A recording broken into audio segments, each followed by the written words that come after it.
Yan ang Panginoon mga kapatid, nandito na naman tayo sa General Bible Study natin upang tayo ay tumibay, tumatag, lumago sa espiritual. At bago po tayo magsimula, ako po'y muli nagpapasalamat sa butihing Pastor Saldi, Pastora Esther, sa kanilang pag-ibig at pagmamahal sa gawain na itinalaga ng Diyos upang sa ganon marami pang kaluluwa na makarinig at lumaganap ang salita ng Diyos. Kaya sige po, at tayo bago tayo magpatuloy, tayo po'y manalangin at hilingin natin sa Panginoon ang kanyang patnubay. Sige po, pray po tayo. Dakilang Diyos, amang banal, maraming salamat po muli sa araw na pinagkaloob mo sa amin at sa buhay at kalakasan. Pinupuri ka namin, tinataas ka namin, sinasamba ka namin. O Diyos, ikaw na makapangyarihan sa lahat, maging patnubay ka namin sa mga sandali pong ito, sa mga pag-aaralan po namin na maging kalusugan ng aming kaluluwa, lumago sa espiritual. Kaya din po, Panginoon, humihingi po kami ng tawad sa mga nagawa naming kasalanan. Linisin mo po ang aming puso at isipan ng sa ganon, Panginoon, tumibay, lumago ang salita mo sa aming puso at maipamuhay po namin na ayon sa iyong kalooban. Salamat po, O Diyos, samahan mo kami ng banal mong presensya upang sa ganon, Panginoon, magkaroon ng kabuluhan ang pag-aaral na ito. Minsan pa, binabalik namin ang lahat ng papuri, pasasalamat sa dakila mo pong pangalan, sa pangalan ni Jesus. Amen. Sige po, mga kapatid, kung meron po kayong Bible, ang ating mapapag-aralan ay nandito sa 2 Corinthians chapter 1, verse 5. Dito tayo magkukuha ng mapapag-aralan natin. Sabi sa verse 5, mga kapatid, "For as the sufferings of Christ abound in us, so our consolation also abounds through Christ." So sa Tagalog, mga kapatid, sapagkat kung gaano karami ang aming paghihirap dahil sa aming pakikipag-isa kay Kristo, gayon din naman karami ang aming kaaliwan kay Kristo. Kaaliwan kay Kristo. So yan po. At ang title po natin, mga kapatid, Our Consolation Abounds Through Christ. So yung natawag na kung merong paghihirap, merong sufferings through Christ, for Christ, mga kapatid, meron ding tinatawag na consolation. It abounds through Christ, sabi ng Bible. So, magpapatuloy tayo, mga kapatid. At maraming tao na ayaw marinig ang salitang paghihirap. Totoo naman, mga kapatid, ni ayaw natin dumanas ng paghihirap sa buhay natin, ngunit sa ayaw at sa gusto natin, makakaranas tayo ng paghihirap o tinatawag na sufferings. Saan? Sa iba't ibang uri ng pakikipaglaban sa buhay. Ang buhay natin, mga kapatid, ay meron tayong dadaanan ng mga pagsubok, kaya meron tinatawag na paghihirap o tinatawag na sufferings. Mga taong gustong umasenso sa buhay, paghihirap sa pag-aaral upang makatapos. Imagine natin, mga kapatid, hindi naman madali ang pag-aaral eh. Mag-uumpisa tayo magmula grade school, high school, college. So yan lang, mga kapatid, daranas na tayo ng paghihirap dyan kung ano-anong sakripisyo, di po ba?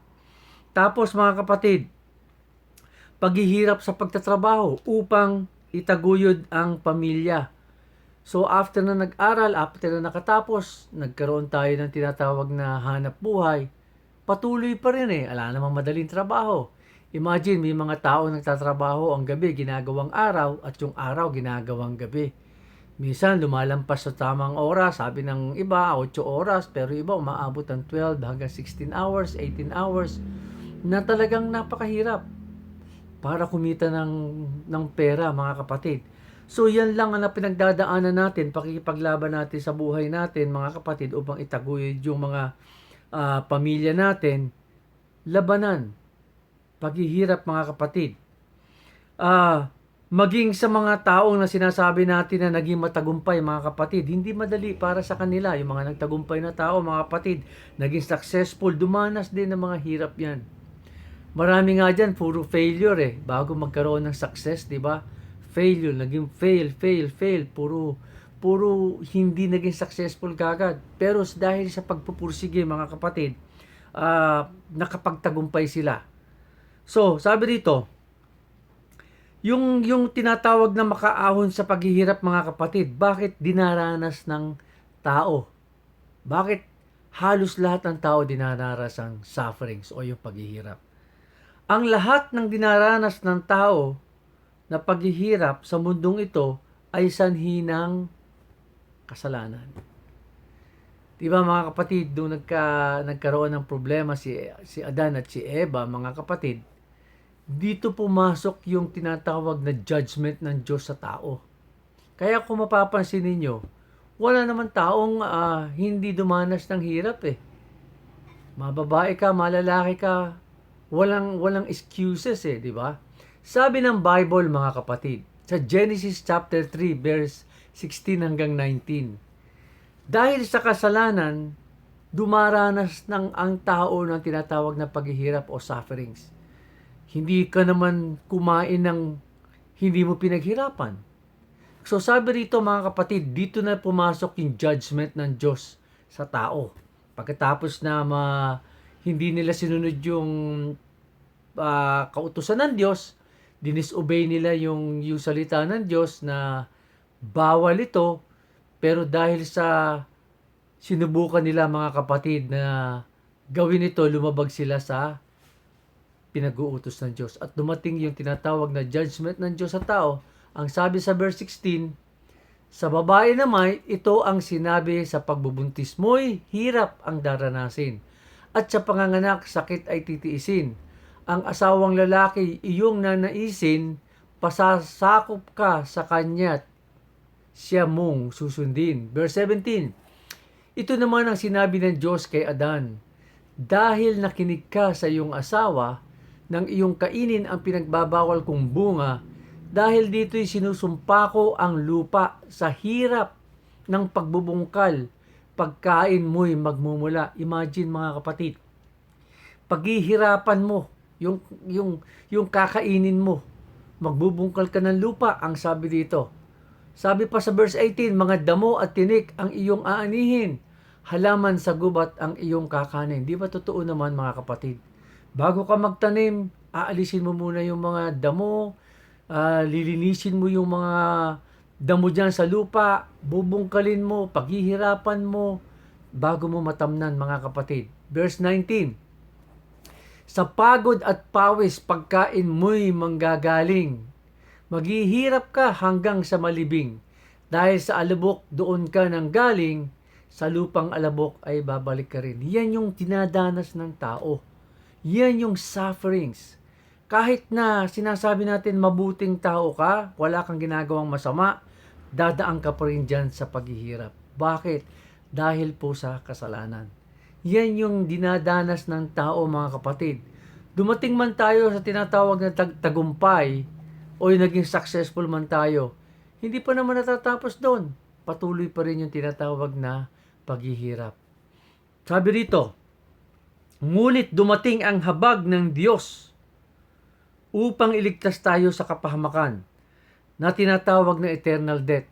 Doon tayo patungo eternal death, mga kapatid, dahil sa kasalanan.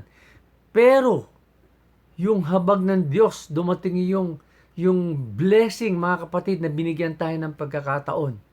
Kaya ang buhay natin, mga kapatid, hindi natin masasabing ganun kadali.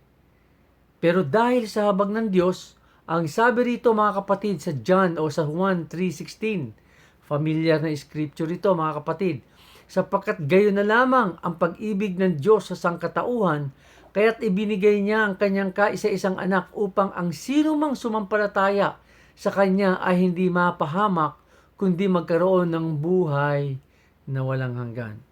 Yan, dumaranas tayo ng tinatawag na sufferings, paghirap, pero hindi natin alam kung saan tayo tutungo. Ngayon, nung nalaman natin, mga kapatid, na dahil sa kabutihan ng Diyos, yung anak niya na si Jesucristo, ang siyang naging sacrifice, mga kapatid, para sa ating kasalanan. Nang sa ganun maputol yan. Nang sa ganun yung tinatawag na eternal death, magkaroon ng tinatawag na eternal life. So yan yung naging magandang aral at yung turo at yung naunawaan natin kung gaano tayo kamahal ng Diyos. Ang kagandahan ng ikaw ay naging kaisa kay Hesukristo, pinawi niya yung paghihirap mo doon sa ugat ng kasalanan at daan papuntang kamatayan walang hanggan. So yung ibig sabihin, kahit pala naging successful ka sa buhay na ito, kahit nakaahon ka na sa sinasabing hirap, hindi pa tayo tapos. Meron pa tayong tinatawag na kailangan maunawaan. So ang sabi ng Bible, kung tayo ay mananampalataya sa Panginoong Hesukristo, tayo ay tatanggap o magkakaroon ng buhay na walang hanggan. So nung nagkipag-isa ka, naintindihan natin na parang, kaya nga sabi ni Solomon, parang ang buhay parang baliwala eh. 'Di ba? Ang sabi niya, mga kapatid, na lahat ng bagay dito sa ibabaw ng mundo walang kabuluhan. Kaya pala walang kabuluhan dahil hindi pa natin naunawaan yung kaligtasan ng ating kaluluwa. Kaya yung pinagpapagura natin, sabihin man natin successful tayo, walang patutunguhan. Pero dahil nakipag-isa ka, nung binigay itong scripture na to, sinabi ng Biblia, mga kapatid, na yung pag-ibig daw ng Diyos sa sangkatauhan, kaya't ibinigay niya ang kanyang kaisa-isang anak upang ang sino mang sumampalataya sa kanya ay hindi mapapahamak kundi magkakaroon ng buhay na walang hanggan. Nagkaroon ngayon ng kabuluhan yung buhay natin. Dahil nakipag-isa ka na kay Kristo. Kung ikaw may nakipag-isa kay Kristo, ang sabi ng Bible sa 2 Corinto, mga kapatid, 5:17, kaya't kung nakipag-isa na kay Kristo ang isang tao, isa na siyang bagong nilalang. Wala na ang dati niyang pagkatao, sa halip ito'y napalitan na ng bago. Nagkaroon ka na ng kabuluhan sa mata ng Diyos. Yung pagpapaguran mo ngayon, mga kapatid, may kabuluhan na. Doon sa nakakakilala sa Panginoon, doon sa nagkaroon ng tinatawag na relasyon sa Panginoon. Kaya nga, ibinigay ang salita ng Diyos, ipinahayag ng mga mangangaral ang magandang balita nang sa ganon, may kabuluhan ang buhay mo sa babaw ng mundo kung mayroon kang relasyon sa Diyos. Pero kung wala tayong relasyon sa Diyos, nagpupursiga kang magkaroon o maging matagumpay ang buhay natin, walang patutunguhan, walang kabuluhan ang lahat ng bagay na pinagpapaguran mo, kapatid, sa ibabaw ng mundo. Ano pa? Kaya't ngayon, imbis na kaaway tayo ng Diyos, naging kaibigan tayo at pinagkatiwalaan tayo upang maglingkod sa Kanya. Napagkatiwalaan tayo. Nagkaroon tayo ng tinatawag na chances na mabago yung takbo ng buhay natin. Oo, nandun pa rin ang sufferings, nandun pa rin yung paghihirap. Pero sa ibang pamamaraan ng paghihirap, mga kapatid. Sabi rito, mga kapatid, sa 2 Corinto 5:18, ang Diyos na gumawa ng lahat ng ito, sa pamamagitan ni Kristo, ibinilang niya kaming mga kaibigan at hindi nakaaway. At pinagkatiwalaan niya kami upang maglingkod ng sa gayon ang mga tao'y maging kaibigan na rin niya. Ibig sabihin, mga kapatid, pinagkatiwalaan ang mga tumanggap sa Panginoon na magkaroon ng tinatawag na ministry. Anong ministry? Na ipagkasundo ang mga tao na nagkukulang o wala pang paniniwala at pananampalataya sa Diyos na maging kaibigan din ng Panginoon. Yan ang sabi ng Bible. So ang naging trabaho, ang ministry na ibinigay sa atin ng Diyos is a ministry of reconciliation. Tinawag tayo ng Diyos para makipag-reconcile ang mga hindi pa naniniwala at nananampalataya na maging kaibigan daw ng Panginoon. Tayo ang magiging namamagitan, mga kapatid. So na iba, mga kapatid, pero nandun pa rin pa ang paghihirap at sufferings, nandun pa rin. Pero nabago, mga kapatid. Yung paghihirap natin, sabi, mga kapatid, sa umpisa ng binasa natin sa 2 Corinthians 5:1, di ba yung daw sinasabi sa 1:5, yung sufferings natin para sa Panginoon, yung paghihirap natin para sa Panginoon, hindi na yung paghihirap natin na umasenso pa sa walang kabuluhan. Yung paghihirap natin ngayon bilang kaisa ng Diyos, may kabuluhan. Kaya napakaganda mga kapatid. Mga halimbawa ng paghihirap na nasa Panginoon. Kung ikaw ay nasa Panginoon, kaisa na tayo ng Panginoong Hesukristo, maghihirap ka pa rin eh. Magsasuffer ka pa rin. Pero may iba na. Iba na ito sa kabilang dako. Kung yung carnality natin, mga kapatid, na nabubuhay tayo sa carnality, nagpapakahirap tayo, nagsasuffer tayo, walang patutunguhan yun eh. Oo, nakikita natin maraming taong successful. Pero alam natin na walang patutunguhan. Pero kung tayo'y kaisa ng Panginoong Hesukristo at dumaranas ka ng paghihirap o sufferings, may kabuluhan. Ito mga kapatid, yung mga halimbawa. Sabi dito sa mga Gawa, chapter 5, verse 40 to 42. Pinapasok nilang muli ang mga apostol at matapos ipahagupit at pagbawalang mangaral sa pangalan ni Jesus, ang mga ito'y pinalaya. Sa Panginoon, mga kapatid, hindi ko mo tumanggap ka na sa Panginoon, isang ka ng mananampalataya, na sinasabi natin, mga kapatid, na nasa iyo ang Panginoon, meron pa rin tinatawag na sufferings, o yung paghihirap, o yung tinatawag na persecution. Imagine, mga kapatid, itong halimbawa na to, ipinahagupit pa, at pinagbawalang mangaral sa pangalan ni Hesukristo ang mga ito, at bago sila pinalaya. Sa verse 41, nilisan ng mga apostol ang kapulungan at sila'y galak na galak, sapagkat minarapat ng Diyos na sila'y magdanas ng kahihiyan alang-alang sa pangalan ni Jesus. So yan mga kapatid. Sabi pa rito, verse 42, at araw-araw sa templo at sa mga bahay-bahay, walang tigil sila nagtuturo at nangangaral ng magandang balita tungkol kay Jesus ang Kristo. At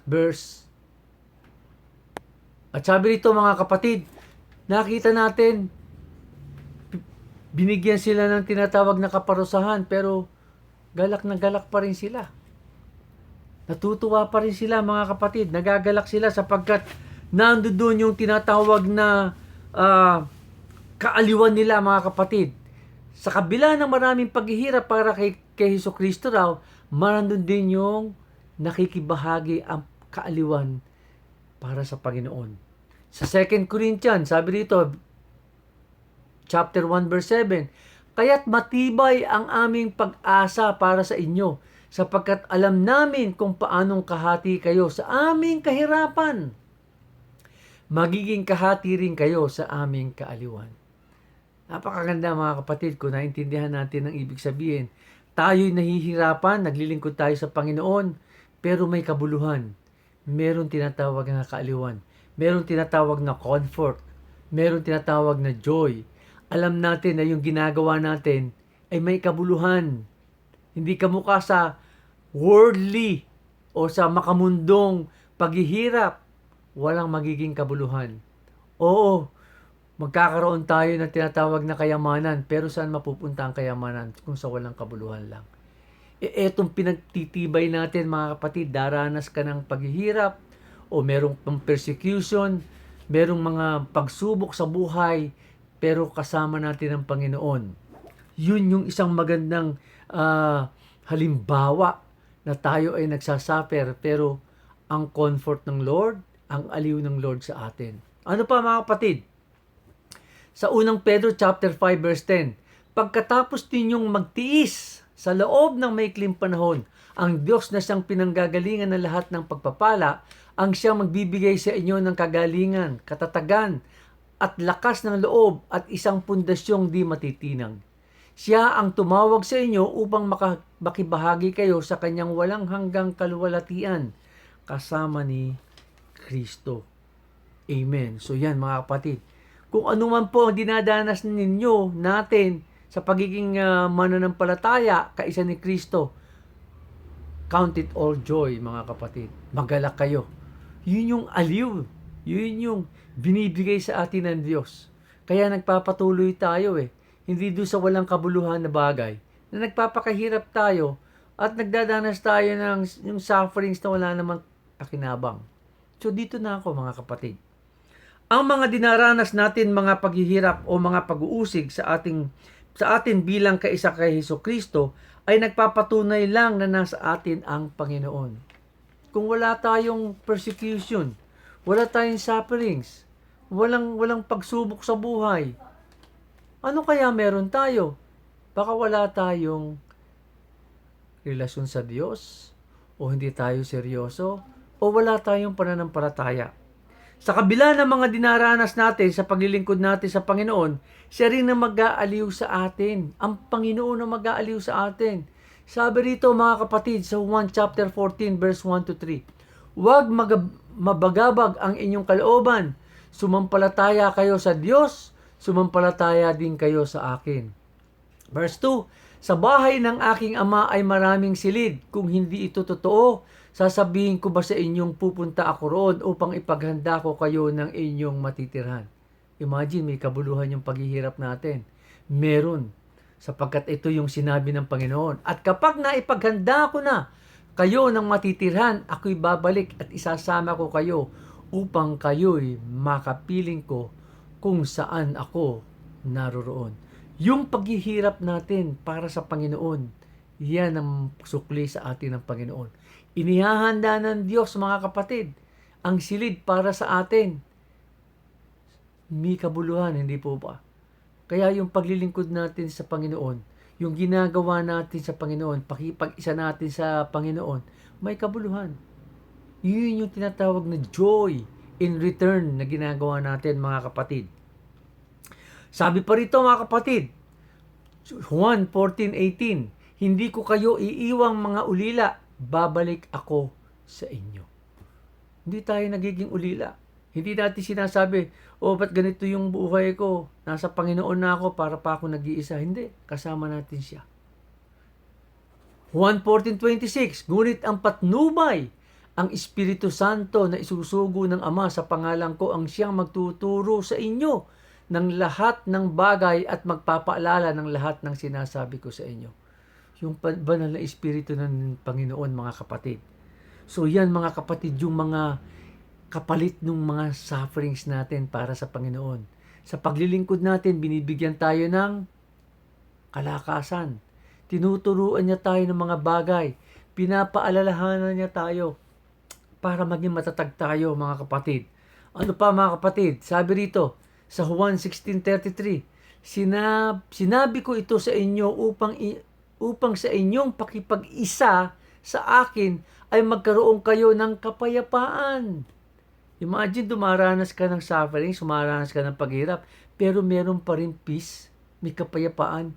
Magdaranas kayo ng kapighatian sa sanlibutan ito, ngunit tibayan ninyo ang inyong loob na pagtagumpayan ko na ang sanlibutan.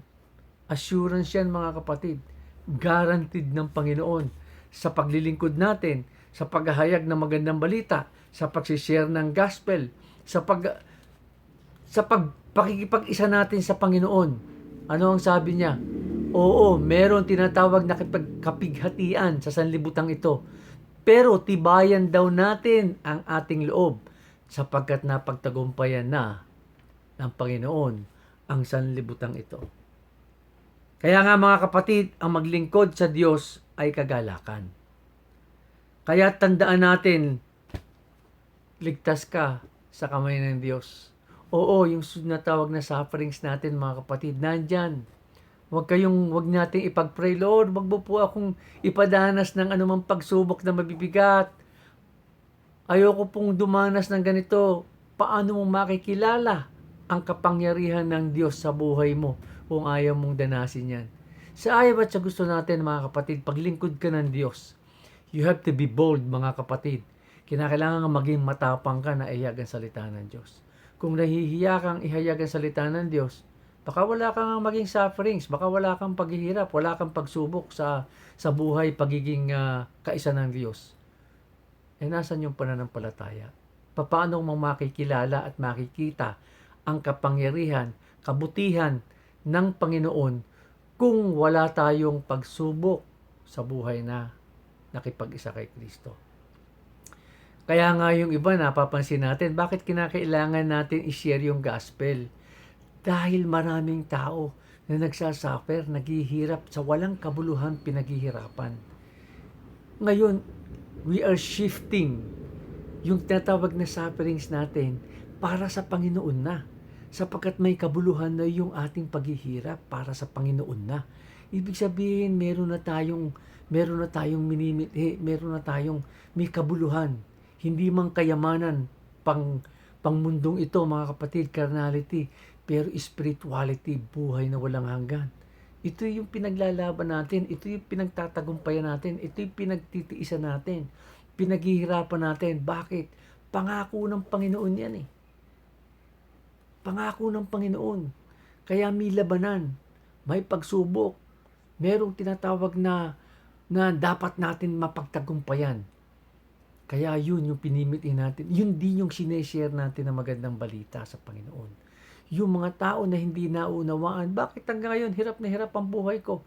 Bakit hanggang ngayon puro pagsubok sa buhay? Pag nakaraos na, wala namang kabuluhan. Pero kapag nakilala nila ang Panginoon, na-share natin ang kabutihan ng Panginoon at tumanggap sa Panginoon, ang isang kaluluwa, yung paghihirap na yan, magkakaroon ng kabuluhan. So yun lamang po mga kapatid. At kung sa iyo mga kapatid, ikaw na nakikinig o nanunood, hindi aksidente lahat ng buhay ng tao. Sa buhay ng tao walang aksidente. Pinahintulot ng Diyos upang maunawaan mo na yung paghihirap mo sa mundong ito na hindi mo kilala ang Panginoon, walang kabuluhan lahat yan. Magtagumpay ka man, walang kabuluhan. Iiwan mo rin yan. Pero ang sabi ng Panginoon, sabi ng magandang balita, kung siya yung tinatawag na mananampalataya ka, anong sabi niya? Buhay na walang hanggan ang ipagkakaloob sa atin. Kaya yung tinatawag dito, sabi nga nun, we have to believe the gospel. Maniwala ka sa magandang balita ng Panginoon. Sapagkat mahal tayo ng Diyos. Ayaw niya tayong mawala. Ayaw niya tayong na parang bula na lang na mawawala at wala na, gano'n na lamang. Kundi mahal tayo ng Diyos. Pinahintulot ng Diyos na marinig natin ang mensahe ng kaligtasan at magandang balita ng Panginoon upang tayo'y mapasama at mapabilang sa pagiging pamilya ng Panginoon. Anong sabi ng Bible mga kapatid sa 1 Corinto 15 verse 1 to 4? Mga kapatid, ngayon ipinapaalala ko sa inyo ang magandang balitang pinangaral ko sa inyo. Iyan ang magandang balitang inyong tinanggap at naging saligan ng inyong pananampalataya. Na iligtas kayo sa pamamagitan nito kung matatag ninyong pinanghahawakan ang salitang ipinangaral ko sa inyo. Maliban na lamang kung walang kabuluhan ang inyong pagsampalataya. Verse 3, sapagkat ibinigay ko sa inyo bilang pinakamahalaga sa lahat ang tinanggap ko rin na si Kristo'y namatay dahil sa ating mga kasalanan, tulad ng sinasabi sa kasulatan, inilibing siya at muling nabuhay sa ikatlong araw tulad din ng sinasabi sa kasulatan. So yan po. Kaya nga 'di ba? For God so loved the world that He gave His only begotten Son, that whosoever believeth in Him shall not perish but have everlasting life. Kaya dahil sa kasalanan natin, nawala ng kabuluhan ng lahat. Pero dahil sa pag-ibig ng Diyos, ang anak niyang si Jesucristo, ang siyang umako ng ating kasalanan, nang sa ganun mga kapatid, magkaroon tayo ng kabuluhan sa harapan ng Diyos. So yan yung magandang balita. At sabi ng Bible, obey the gospel. Ibig sabihin mga kapatid, kung namatay si Kristo, inilibing si Kristo at nabuhay, yun yung pagsunod natin mga kapatid. Ang pattern na ito mga kapatid ay daan ng kaligtasan. May pamamaraan, kaya nga may pintuan para kung saan ka papasok. Yun yung pamamaraan ng Diyos para tayo makapasok sa kaharian ng Panginoong Hesukristo. At yun po yung death, burial, and resurrection of the Lord Jesus Christ. And we have to obey sa gospel mga kapatid. Ang sabi rito, sa Gawa 2:38, sumagot si Pedro, pagsisihan ninyo, talikuran ang inyong mga kasalanan at magpabautismo kayo sa pangalan ni Jesucristo upang kayo'y patawarin at tatanggapin ninyo ang kaloob ng Espiritu Santo. Number 1 mga kapatid, magsisi ng kasalanan. Namatay sa kasalanan, yun ang simbolo ng pagsisisi mga kapatid. At yung tinatawag na bautismo, yung paglubog sa tubig, ay simbolo yun ng paglilibing, mga kapatid. We have to be immersed in water. Kinakailangan ilubog tayo sa tubig. Simbolo yun na inilibing tayo. At nang sa ganun, mga kapatid, pag-ahon natin, sabing ganun, yung resurrection, yung Espiritu ng Diyos na kaloob sa atin, ang magbibigay sa atin ng kapangyarihan para mapagtagumpayan natin ang pamumuhay sa sanlibutan ito habang hinihintay natin ang pangbabalik ng Panginoong Jesucristo. Ang ganda kasi may kabuluhan ka na eh. Hindi na yan yung parang baliwala na lang. Hindi. May kabuluhan ka sa Panginoon. Mahal tayo ng Diyos. So yan, mga kapatid, at kung dumaranas ka ng ganitong klase ng paghihirap sa buhay mo, hindi mo naman alam kung ano ang mangyayari sa iyo sapagkat hindi mo pakilala ang Panginoon. Nagpapakilala ang Panginoon sa iyo.